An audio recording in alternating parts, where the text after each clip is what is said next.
Okay, maybe we will start and the rest of the people will join in a few minutes, hopefully. So thank you everyone for joining us in this today talk. It will be the first in the third series of the EDT seminar. So thank you again for joining. Today we have another exciting talk from Professor Einar Broch Johnsen. So Einar is a professor and leads, he's the head of the formal method groups at the Department of Informatics at the University of Oslo. His research interests are widespread, so from programming models and methodologies, system specification and modeling, to theory of formal methods and application of formal methods as well. He's also one of the main developer and maintainer of the APS modeling language. And we are very happy to host him, and he'll be talking about digital twins as evolving model-centric systems. So once again, thank you very much for accepting to give a talk. And I will just let you share your slide so you can start the talk.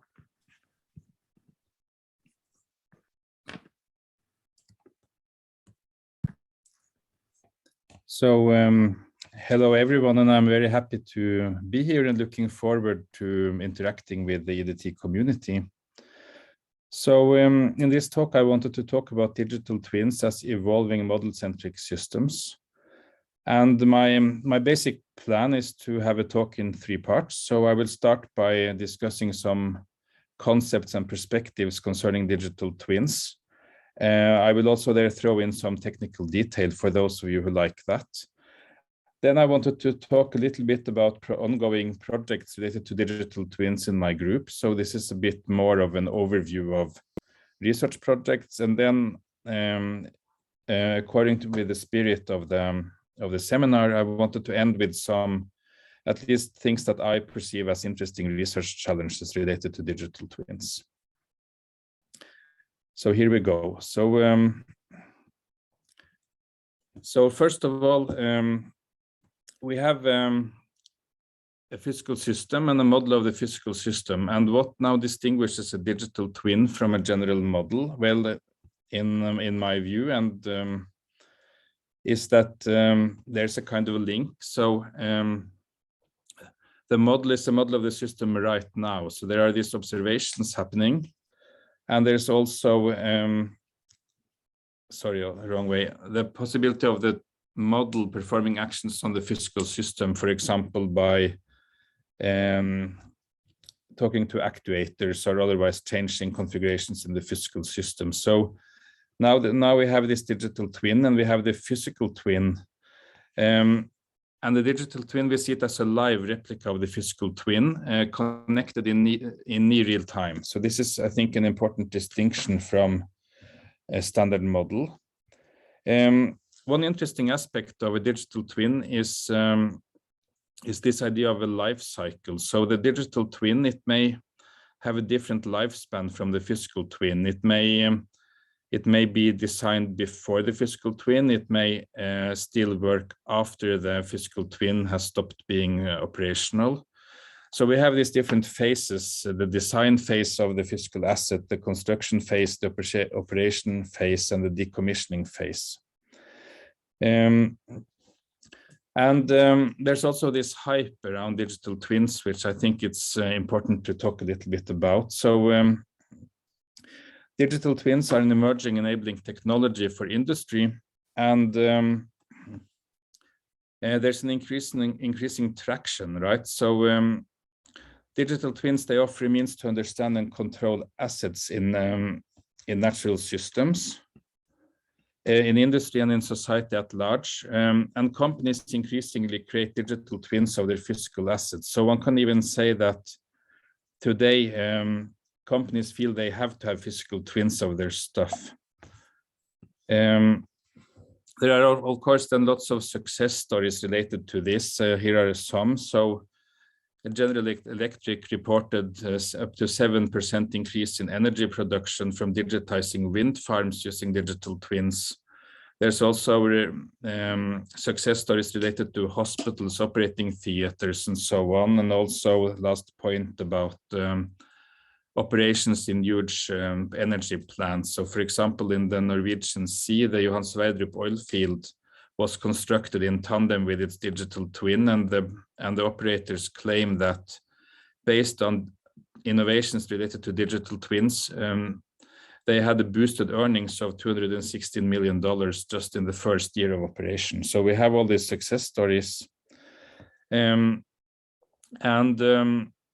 also have this background, right? That digital twins, they have emerged as an engineering discipline. People typically say that they were conceived at NASA for the space program.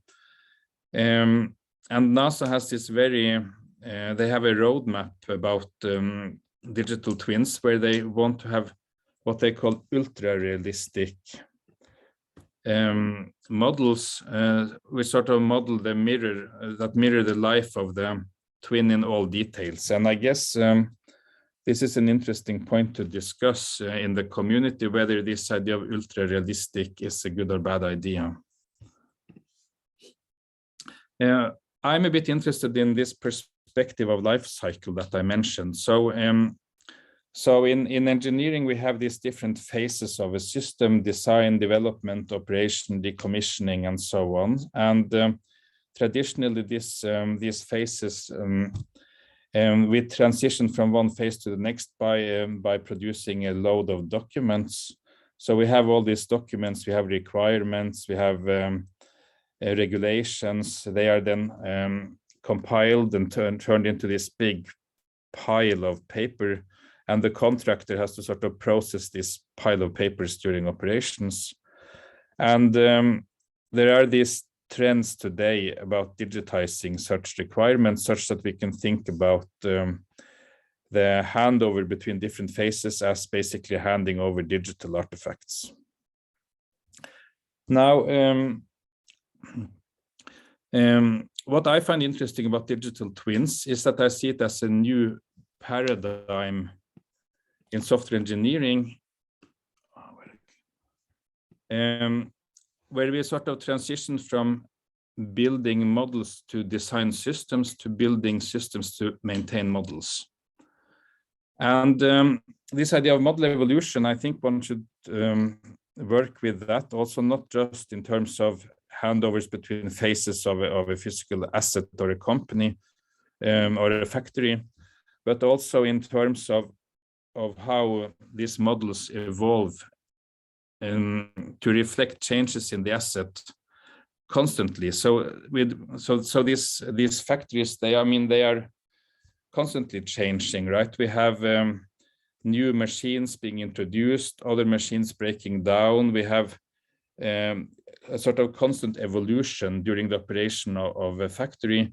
And I think it's interesting to think about the digital twin models in that context. So I think compared to a standard model, I think model evolution is very important for digital twins, and also the fact that the systems we are modeling are typically cyber-physical systems, and the cyber-physical systems tend to be not the cyber-physical systems that at least I am familiar with from formal methods, which are these small systems modeling like a controller or that kind of stuff. Here we're talking about distributed systems, heterogeneous systems. So we have a kind of cyber-physical systems in the large.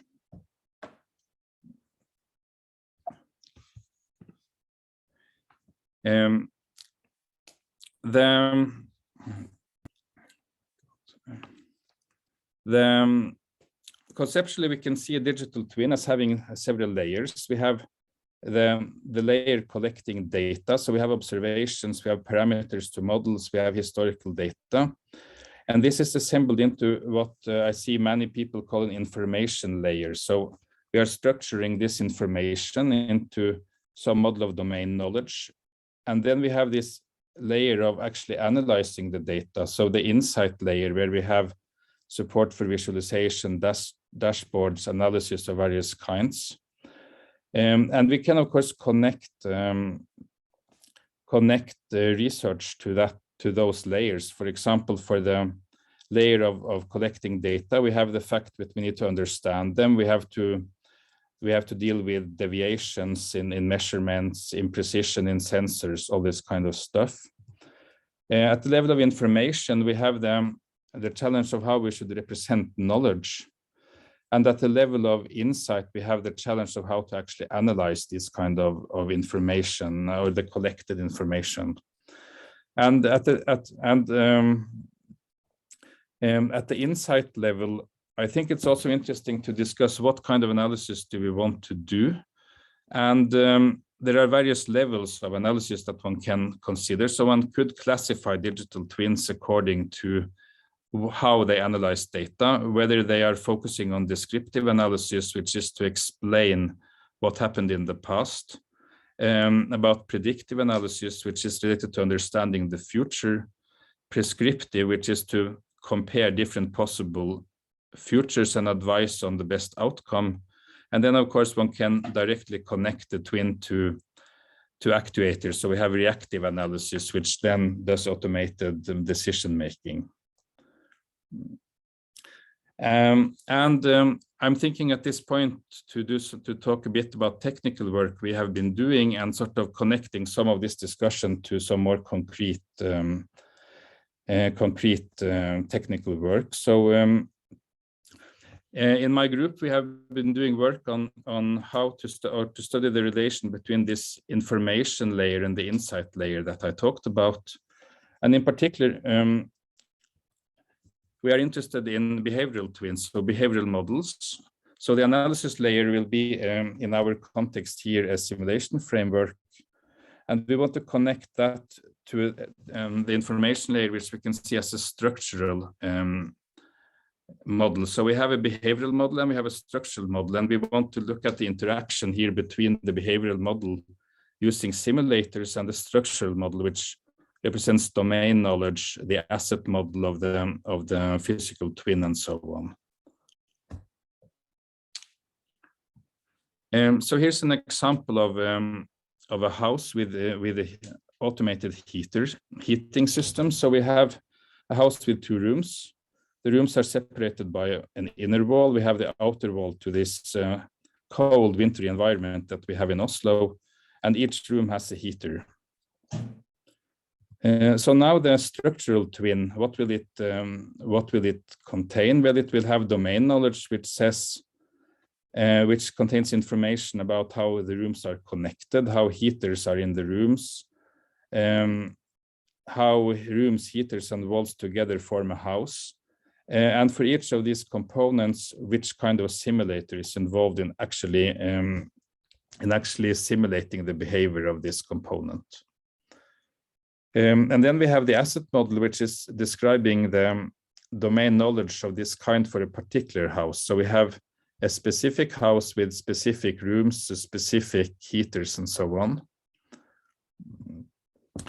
And then we have a behavioral twin, and this is then the simulation model. And this one consists, in our case, of digital twin infrastructure. So the machinery which coordinates the simulation units, and the specific simulation units which mirror the specific house. So we have the twin configuration and the twin infrastructure. These together form the behavioral twin. And now work that we have been doing is to also then reflect in the structural twin information about the behavioral twin. So we add to this structural twin, to the information layer, information about the behavioral twin. So the current configuration of the behavioral twin, which simulation units are involved, and so on. And that means that we have this two-way communication. The behavioral twin is reflected in the structural twin, and the structural twin is used to configure the behavioral twin.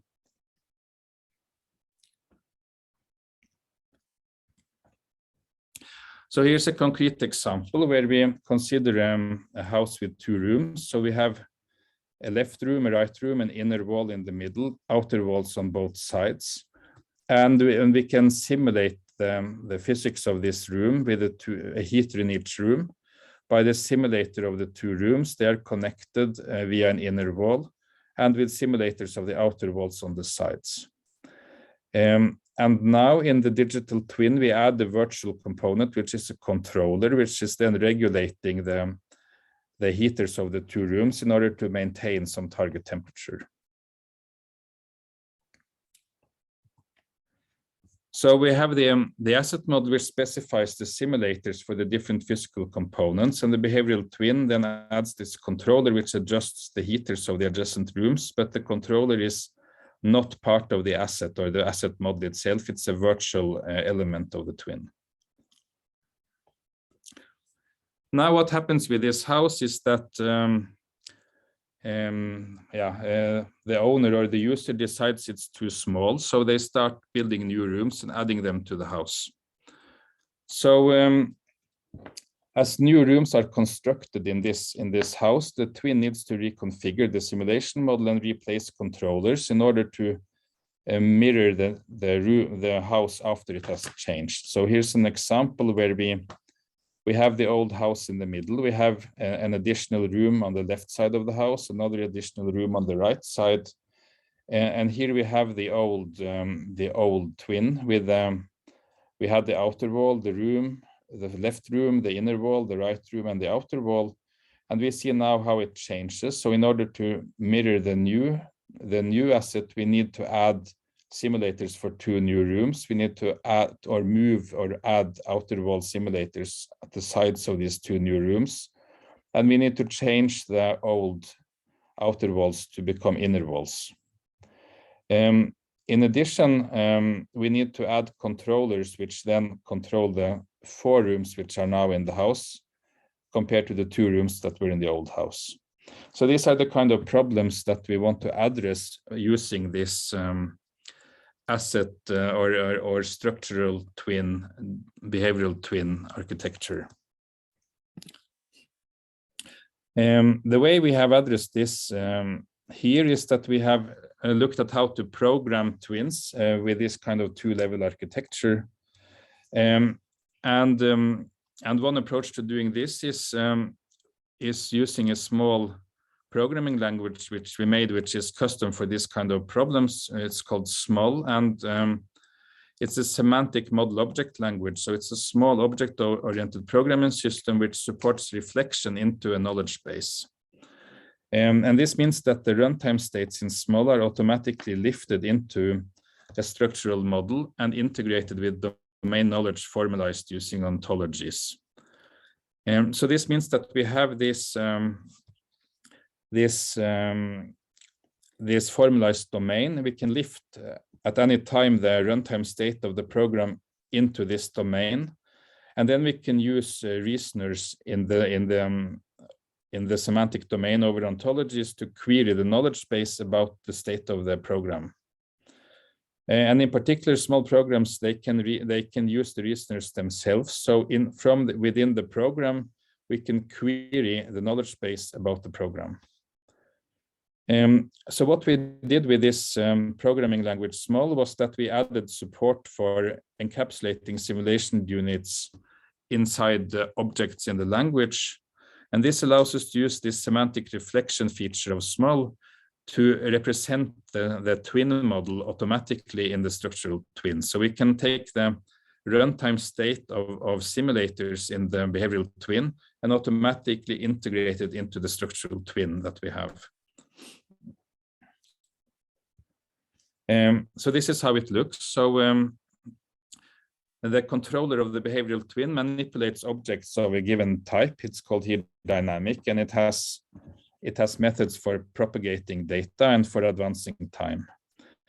And then we implement FMUs by subclassing dynamic for the different kinds of simulators in the system. So here is one for the wall. We need to know which rooms the wall is linked to. We need to know the so the room 1 and room 2, these are input ports to the FMU, and the heater, the heat of the wall is the output, so the leakage of temperature in the wall. And then we need to know the actual asset information, so which area is left of the wall, which is right of the wall. And then we simply just implement for each of these classes, subclassing the interface, what propagate means in this context and what advance means. So this is basically how we integrate FMUs into SMOL. So now we can, since SMOL automatically lifts the configuration of the behavioral twin into the ontology, into the knowledge base, we can query the knowledge base to detect changes between the asset and the simulation model. And so here's an example of how this works. So inside the SMOL program, we construct a list of new rooms as follows. So we make a query to the knowledge base, asking for all the rooms.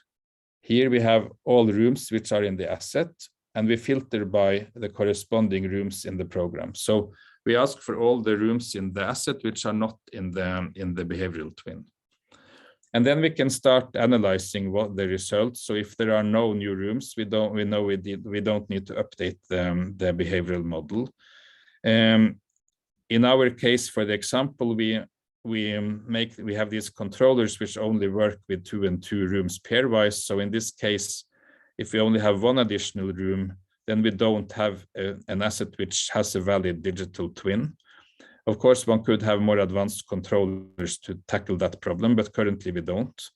And now if we have 2 of these new rooms, well, then we can start analyzing the status of the new asset. So we can check if both of the new rooms are to the left of the old house, if both of the rooms are to the right of the old house, or if we have a room on either side of the old house.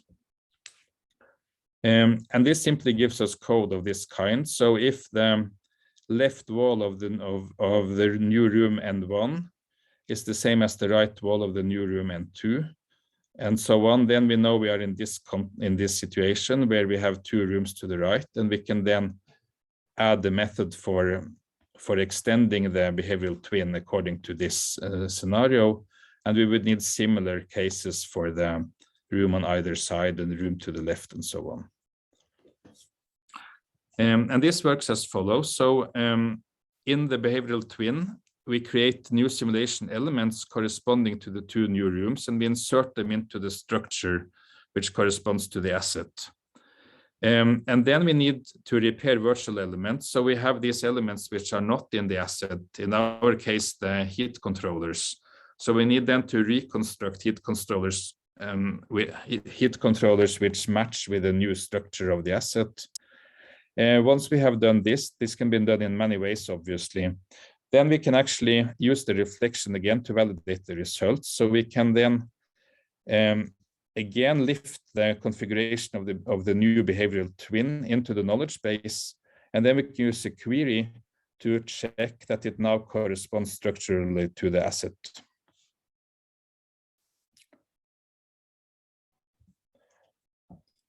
Okay, so this was meant to give you some idea of sort of technical work we are doing with digital twins and evolution.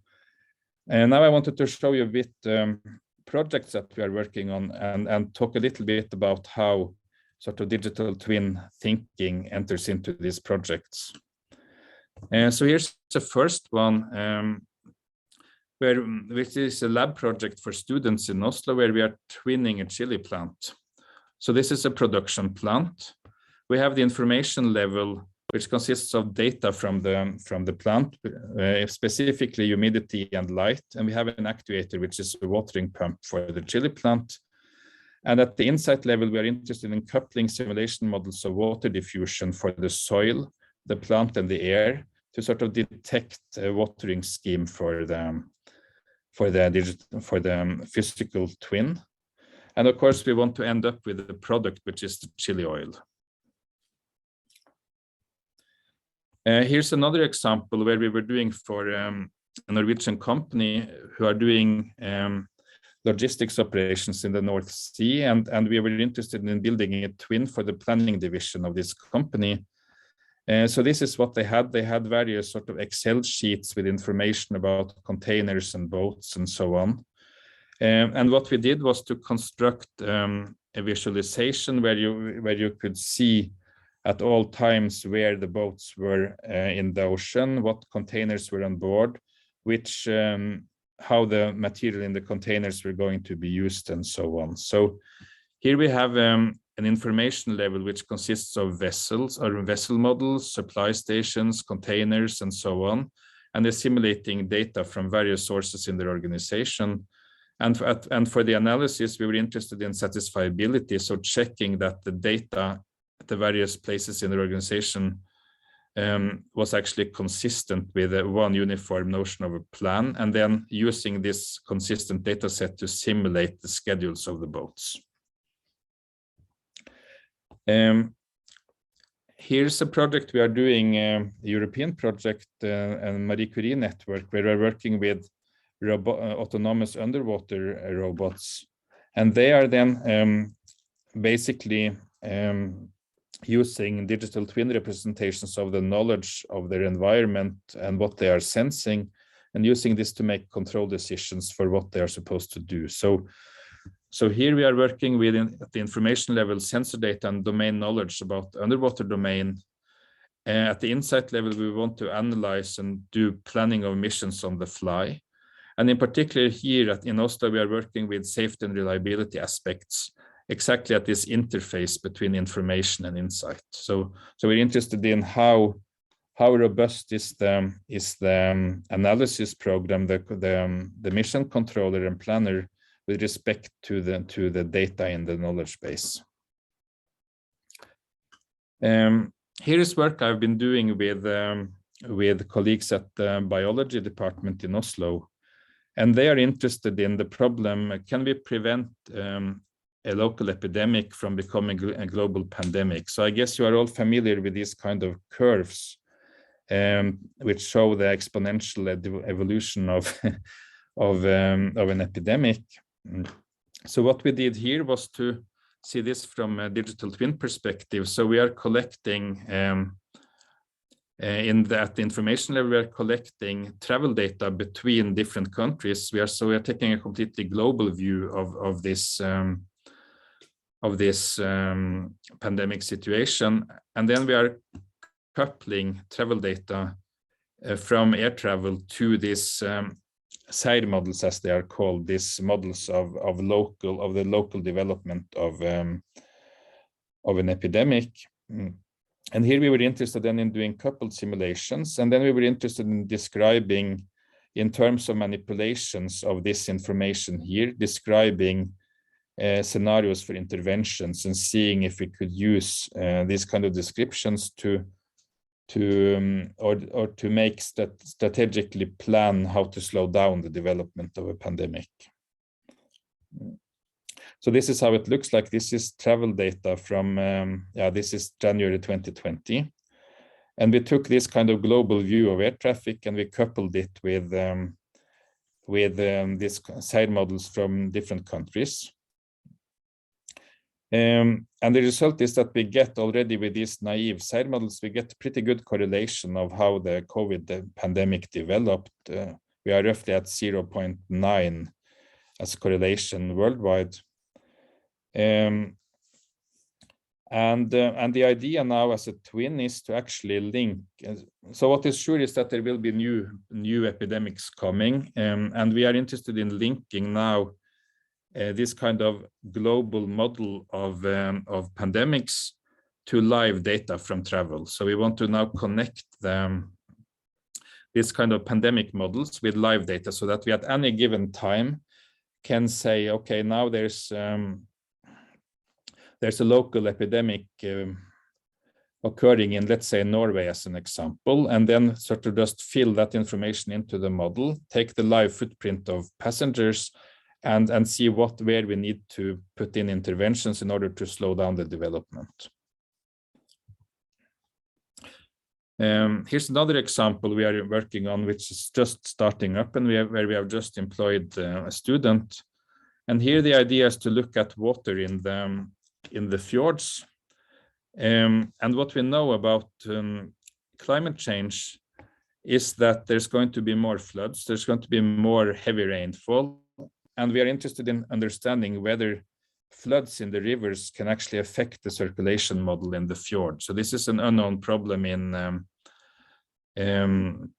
marine science. And the way we are going to approach this is we are going to use custom sensors of this kind, And we're going to throw them into the river during the flood. And then we're going to couple data from these sensors with circulation models and hydrodynamical models. So the hydrodynamical one is following the river and the circulation model is following the fjord. And we want to study using this coupled model whether the impact of floods could affect the frame conditions, the parameter values of the circulation model. So how, if it can actually change how the circulation model in the fjords operates. And finally, here is one which is also just starting up, where the idea is to use digital twins as a kind of laboratory in biology. So we are interested here in looking at models of fish ecosystems, and we are interested in seeing how information about the environment, so sensor data from the water, can give us more precise information about the biological models. And the idea here is really to use the sensor data as a way of getting streams of information from the fjord, and then formulating what if scenarios which to mimic expected changes from climate change, for example, changes in salinity, changes in temperature, and try to understand how this will affect the cod populations, for example. So these were some examples of concrete projects that we are working on, where we are working in this kind of dual architecture with the structural twin and the behavioral twin, and using the structural twin to formalize what it means to connect these different kinds of simulators and how to connect them with the data layer and so on. So I wanted to end this talk with some research challenges that I find interesting in this context. So they might be biased from from my background in formal methods and how I see the world, but yeah, I'm looking forward to your comments, and let's go dive into it. So the way I see it, digital twin architectures today are pretty much ad hoc. So they are usually custom built for a specific asset. There's a lot of focus on data collection. So most of the research projects I'm aware of are mainly sort of collecting data into this information layer, but very few that I'm aware of are actually looking at how to analyze assets using this data. I'm also aware of work on distributed data spaces and how to sort of collect sensor data in a distributed way, and how one can control data access and look at privacy concerns in this kind of context.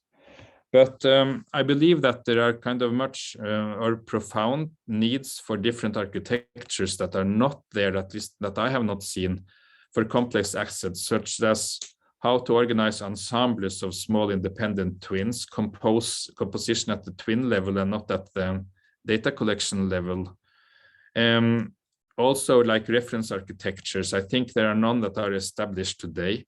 And also, there are, as far as I know, no general open source framework. So if someone wants to develop a digital twin, as far as I know, they still have to start from scratch, which I think is a problem.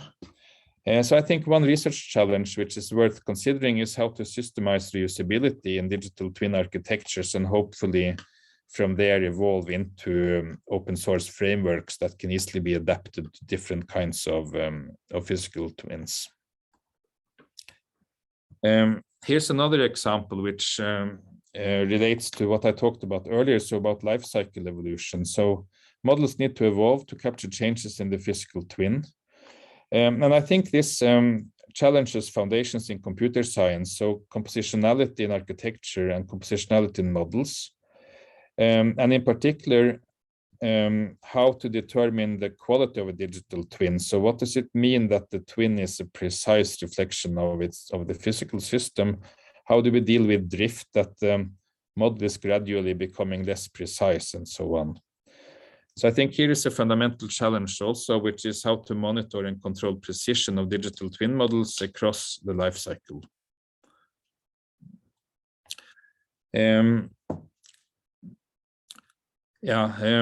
I see in the literature, for example, there were papers in Science and Nature last year where they tried to develop digital twins in biomedicine, and they are criticizing the brittleness of the existing system. So they claim that the models or the twins that they were able to construct are hard to maintain, hard to scale, and easy to break.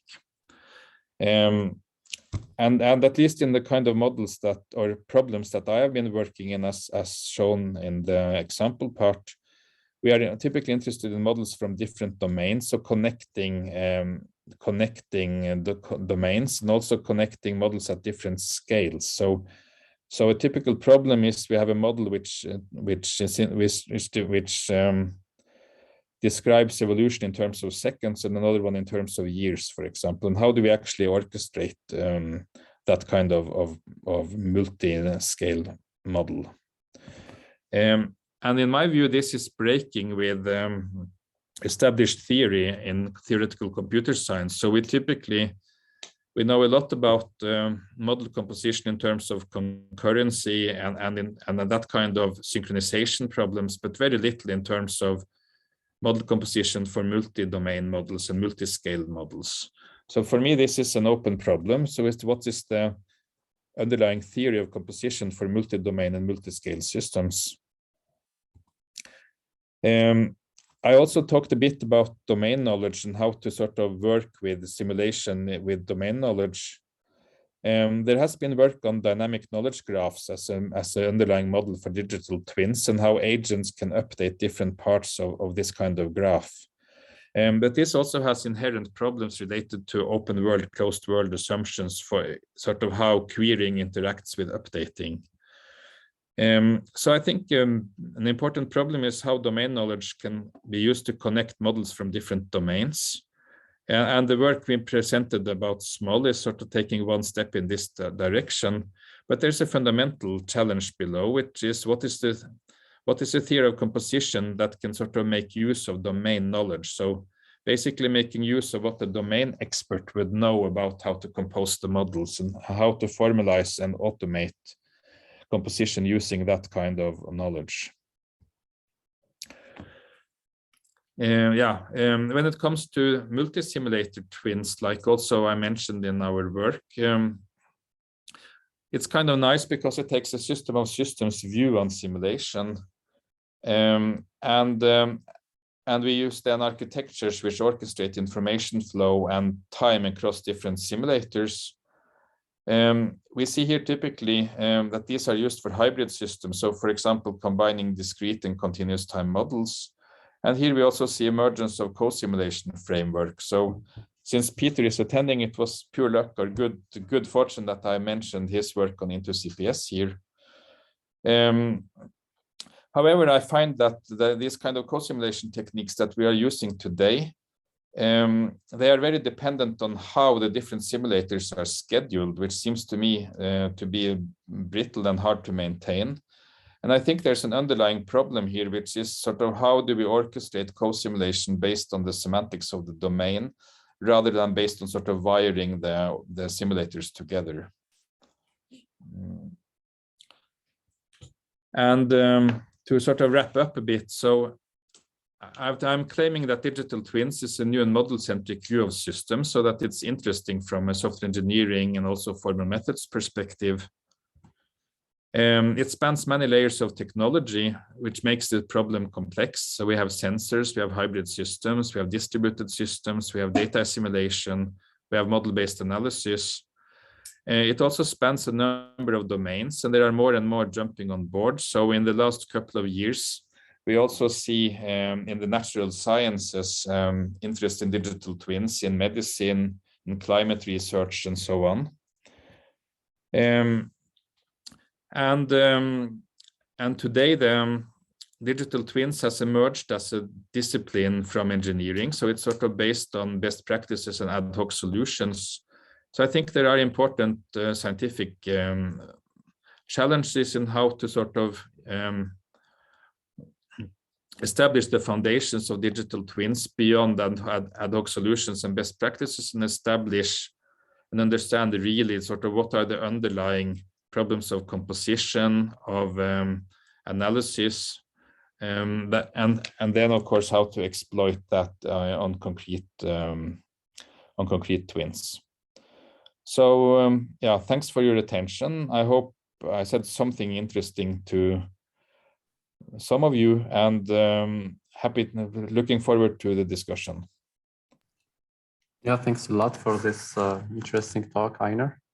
And for the audience, feel free to either raise your hand and ask a question directly or write it in the chat. I see already Mark asked a